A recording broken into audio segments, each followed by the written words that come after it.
Hey Ben, Tommy here. Want to send you one last video reply for our course. Thanks for the work here in week 10. I too love obviously the callbacks to the Old Testament, and I think that it signals for us how the Old Testament is regarded as a living word for Matthew. It's a word that's pregnant with all kinds of possibilities that can crystallize in the future.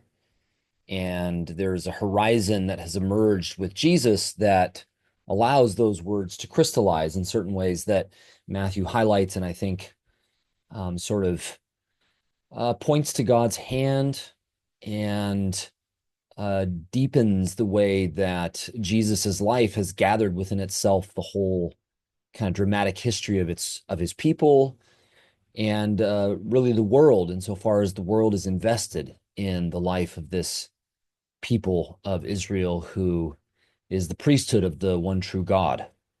So, love that stuff. I thought I would say briefly about your post in the second forum of week 9 last week.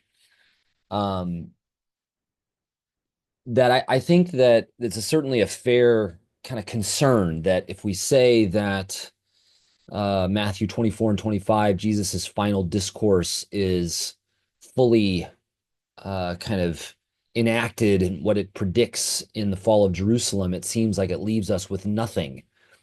Um, but I worry a little bit about that inference because it seems to me like we would then have to say the same thing about Jesus's death and resurrection as a past event that leaves us with nothing.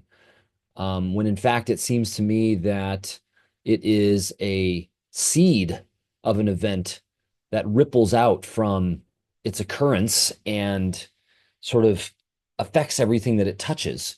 And I would say the same thing about the fall of Jerusalem, which I take Jesus to present as intimately related to the fall of his own body. So the parables, for example, in Matthew 25, I don't really see any transition from what Jesus has been saying before that point until then. And he's, of course, said that all these things are going to take place before this generation passes away.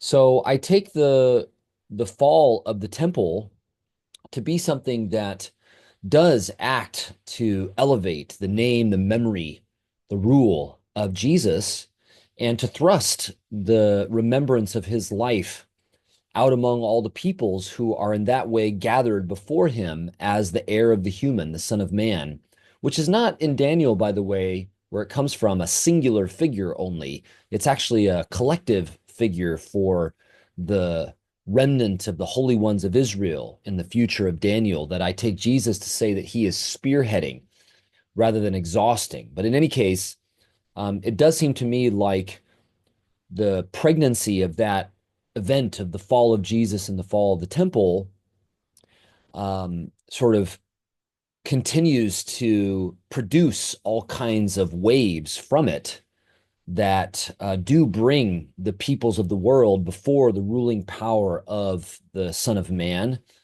and in that way acts to judge them, sort of revealing what their life is made of in how they treat vulnerable people, the naked, the thirsty, the hungry, the imprisoned.